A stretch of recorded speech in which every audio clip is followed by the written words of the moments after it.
Yeah, so you like Rocky 5, right? Yeah. Yeah, and I heard you really like this movie, right? Yeah. Well, guess what? What? That movie's a joke. What? What? Give me your money, man. I ain't kidding around. This movie sucks. Oh, man. What's up, guys? Rob from Movie Review Time. Dan from Rocky Balboa 101. We're back, continuing on with the Rocky movie reviews. Getting ready for Creed 2. Yep. And we have Rocky 5. The most hated. Wouldn't you say? I mean, is that fair to say? Oh, for sure. I agree. It is definitely the most hated among people.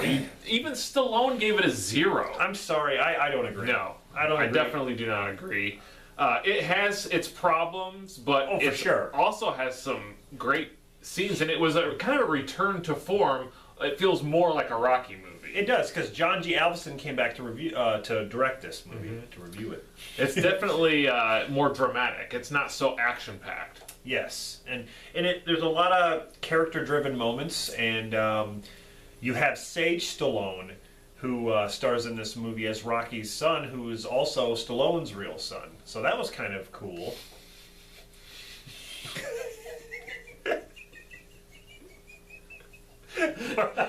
No, I was going to do something, but I'm not going to because it's in poor taste. Oh, man. Well, I mean, you know what? He gave it his all. You know, got his ass beat in front of school. Rest in peace. Reminded me of Central. So, okay. So, again, we have the movie takes place right after the end of Rocky 4. Where he's naked in the shower. Yeah. Robert Jr. is now 45.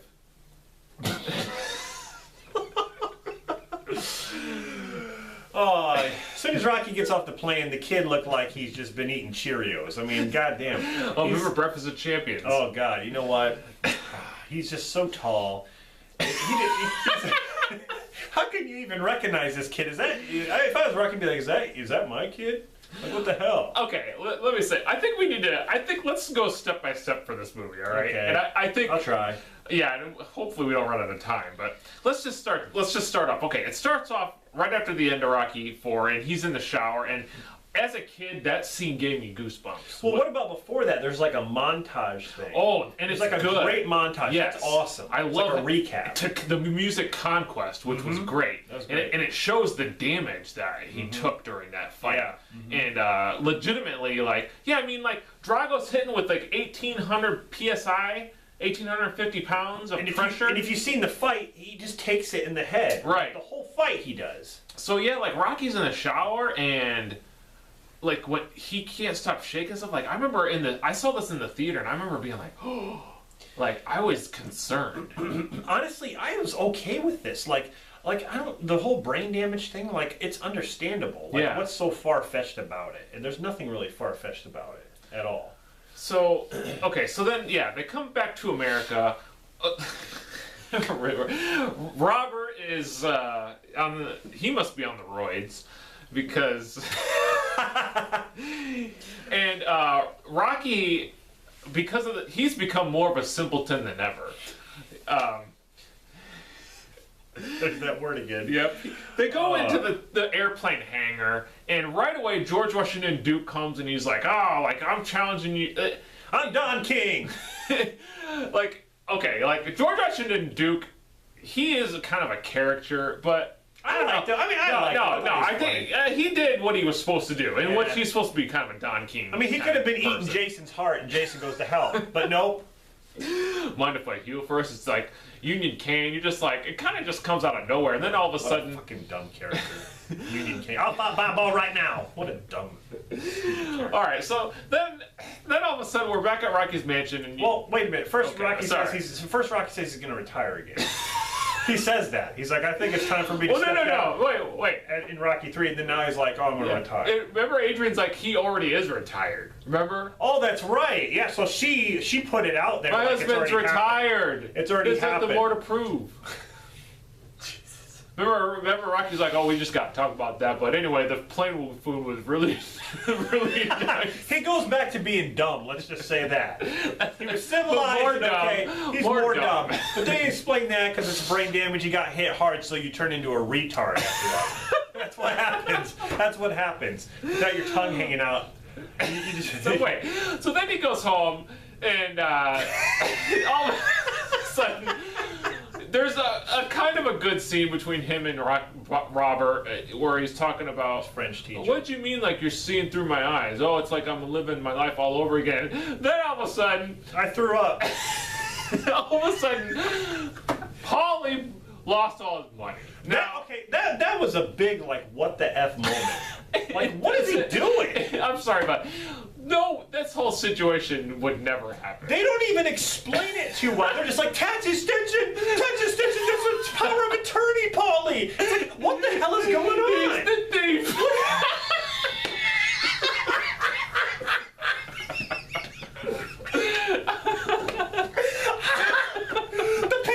Paulie had you sign. What the hell's going on? They're going to the lawyers, and it's like the lawyers are like, oh, nothing I can do. Come on. He lost everything, and Paulie's still there. I kicked that motherfucker out. There's no way, like. There's no way. And remember, they're like, he's like, oh, do those commercials. And Rocky's like, I ain't no commercial kind of guy. Yes, you That's are. Bullshit. Wait. She said that now because he's dumb. He doesn't even remember her name. Remember, he called her Mick in the shower? He called her Mick in the shower. That's why. Oh, no. She doubts him now. You gotta go back to reading. In the bed. You read nice. Oh, but you know, if we go to court, like, all Rocky's loan shark past will come out. Who gives a shit? Oh my, I can't believe that. So here we are, probably like 15 minutes into the movie, and look at all these problems, okay? He gives his son false hopes. He says we'll get it all back again, which he fucking doesn't. His home team. But we just gotta so in the first 15 minutes of the movie, okay, we love the beginning montage. Yeah, very much. We liked the concern scene with him shaking in the shower. But then, yeah, it's like, okay, you got over-the-top simpleton and over-the-top George Washington Duke and over-the-top money loss, okay?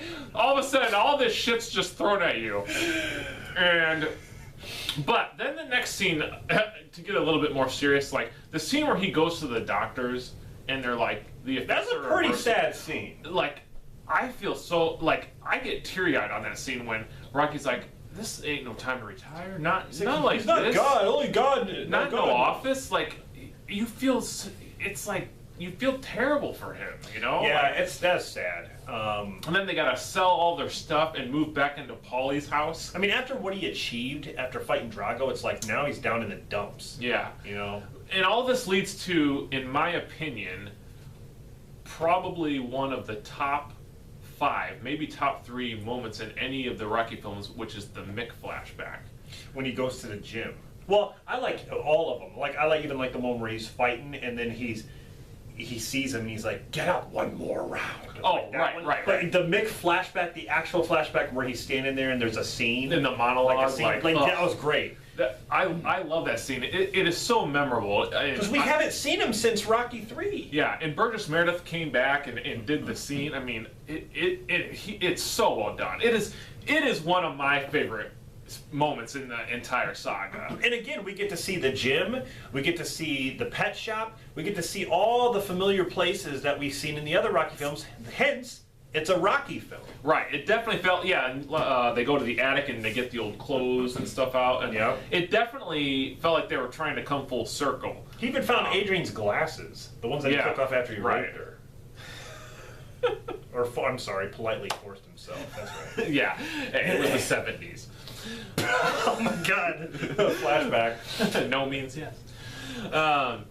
So I remember in the theater, right after that Mick flashback scene, Mick Flash scene. Miss Flash. Right, all of a sudden, remember it goes into the do rap music? When the the music choices were not. It was almost like it was trying to be modern. Yeah. Modern age. So that part I don't like the rap. I just didn't feel like it felt right for that film. Yeah, that'd be a complaint of mine. So then let's see. So then he starts he's running Mick's gym. And Tommy Gunn shows up. So we got a new guy, Tommy Gunn, played by Tommy Morrison, who is an actual boxer. Right. So this is the first time he's had an actual boxer play a role instead of hiring an actor. And you know the problem with that is that they can't act. I mean, but I thought Tommy Morrison did fine. Honestly, I thought he did fine. Yeah, he was a hothead. Yeah. I think he was good. I think the hate for Rocky V spills over into things that really shouldn't be hated. I thought he did a fine job. That's probably because I saw the work print. I like the work print. Oh, well, he did act. Didn't he talk about pancakes? That was. Oh, that was a deleted. That was Rocky. Okay. He was drunk and he was Forrest Gump or Rain Man in that scene. Well, either case, yeah, I think people kind of overlook certain things. Just to go on a tangent right now, the work print, which is like a director's cut of this, I feel is a better film. Honestly, there are some good scenes. I feel like I wish that film would have come out. It's too bad they don't release it. Yeah, I have a copy of it. Oh yeah, maybe, We should watch that. Maybe one time we'll review it. It'd be cool. Hey. Yeah. Yep. But anyway, so so Tommy comes in and Rocky. You remember he's talking to Robert like he's living through his eyes. Well, Rocky wants to start living through Tommy's eyes because it's like he wants to be a winner again. You know. yeah, and it's like if Rocky can't physically be there to do it, he feels like he can be training somebody like he's actually there with him. So it's like he's taking the role of Mick, pretty much. Yeah, and I thought that was I like that aspect. Like he started to push his family out because he wanted the glory back. Yeah, and it's that was a good dynamic, like as far as like characters. Yeah, and of course you got George Washington Duke. He's gonna take advantage of this. Didn't this movie feel like Revenge of the Sith? It did. Like Yeah. like Tommy Gunn is Anakin. He's and setting Washington Duke He's is the Dark Emperor. Lord, yeah, he's gonna turn him, and then And he does turn him. You have Union Kane, who's a pussy mouth little guy. Yeah, but like, yeah, this whole thing was to set up a fight between that, that guy. And it's almost like that was kind of lame because there was no villain. It's like they turned Tommy into the villain, Right. pretty much. But to set Tommy up, it's like he had to fight someone lame. Yeah, I kind of feel like Tommy, he kind of turned on Rocky a little too easily, but maybe I guess the glory got to him. I mean, I know that's where they were going, but well, in Rocky he even said that to him. Remember, he's like I tried to keep you away from all the scams and deceptions because Right. money talks. Right. And he didn't have money when he showed up. He didn't have nothing. Are you hungry? Yeah. Why don't you come on and eat some food? It's like, oh, I'm not hungry for food. I'm hungry to win, you idiot. And he takes him home to Siskety. Remember when you talked about scams and deceptions? You're the one that should have watched out. You're grounded, you little shit. Get back in here. That was a good side plot, though. I mean, I like that his son started to act out and be kind of hanging out with the bad crowd. And Yeah, you get to see his son go through the struggles too, living on the streets, which he's not used to because he was spoon-fed Yeah. his whole life. And he gets to live on the streets, and he gets his butt kicked, and then he learns how to fight, goes to his dad for help. His dad turns him down because he's training Tommy. I mean, he doesn't really go to his dad, though, right? He doesn't really ask him. no. But his dad, it's like he's stupid. It's like you can't figure out what's going on with your kid here, but he's not paying attention. And of course, Adrian, she's really not doing anything to interfere, but she's always been that way. She doesn't interfere until I think she's still always been kind of like that timid character. She wants the best for everybody without getting 100% involved Yeah. with the situation, I guess. You see, as we're talking about this movie, though, I mean, yeah, we've made fun of some things, but there's some good funny things. There's good things. The good things outweigh the bad. Yeah, I think. I definitely feel that way. So then, you got the scene where Tommy does turn on Rocky and speeds away, and Rocky's all upset because he feels like He everything's let him falling down. apart Like, again. he failed him. Yeah, and he's like, he didn't want to be a bum, and he feels like he's a bum again. But of course, Adrian's like, you're losing your family, and he kind of corrects all that. And I know I'm kind of fast forwarding through this, but I like at the fight when Tommy's fighting Union King, like Rocky's like acting like he's Punching in the the ring, bag, yeah. and you could tell like he wants to do that, but he can't, because Right. of the injury. And then when Tommy doesn't thank him, you can tell he's like devastated. Well, when Duke handed in that check for like, what was it, $50,000, and then Tommy has this horror on his shoulder, it's like, you know, what do? It's like you're going to take the money and now you're living the life. It's like, how easy is that? Like, you know? Yeah. You're the dark side. Anakin turned because he's a wimp. So then, of course, Tommy feels like he's got to prove something, so then he goes... Yeah, because when he's fighting these people, the press pretty much criticize him for fighting bums, like not fighting like real talent. Right. And then they start comparing that to Rocky Balboa, saying you'll never be like Rocky. And so then Tommy feels like he has to fight Rocky in order to prove to everybody that he is something. So that's another dynamic. I like that. I like that because it's true. You're not like Rocky. Rocky, you're in his shadow. You're basically doing what Rocky has taught you to do, but you're not him. Man's fought wars in the ring.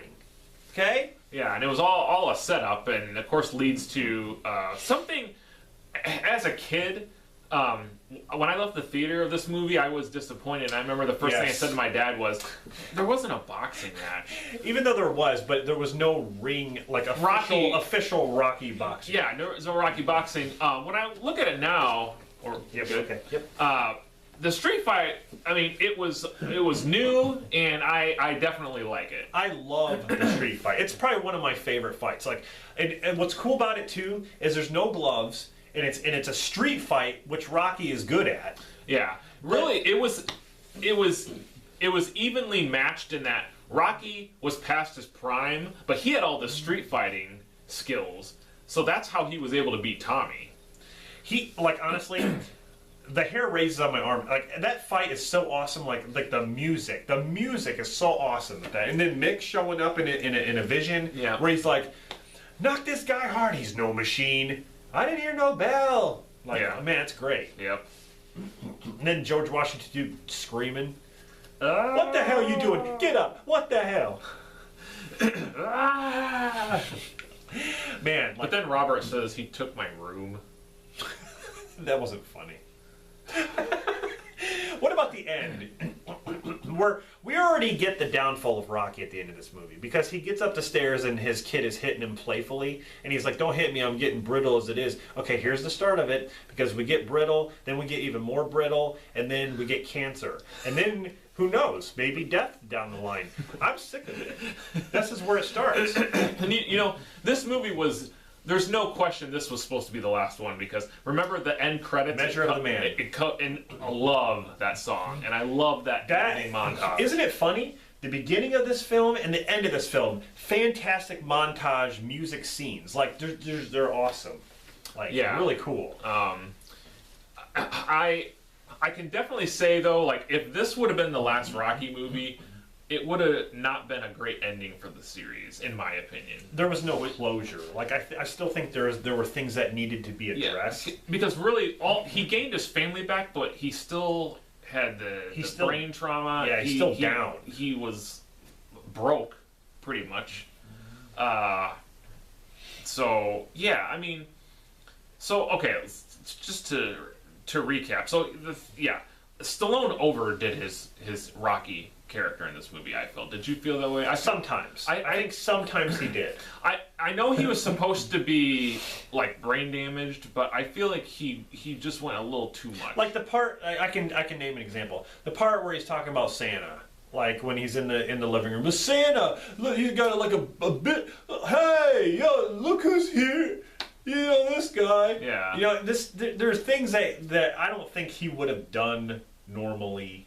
Right. Like that. He just kind of went over the top, and you know, whatever. It is what it is. It's so yeah. I mean, like that. You know, that's. Oh, we gotta cut it. Okay. So anyway, what would you give this movie? The funny thing is, I'm not sure, because I usually rank this before 3 and 4, but as we're talking about this, I feel like I had more problems with this one over 3 and 4. So. It's rough. I used to put this first. I'm gonna say 8. I'm gonna rank it. We're gonna go. So 3, 4, and 5 are all 8s. 8s.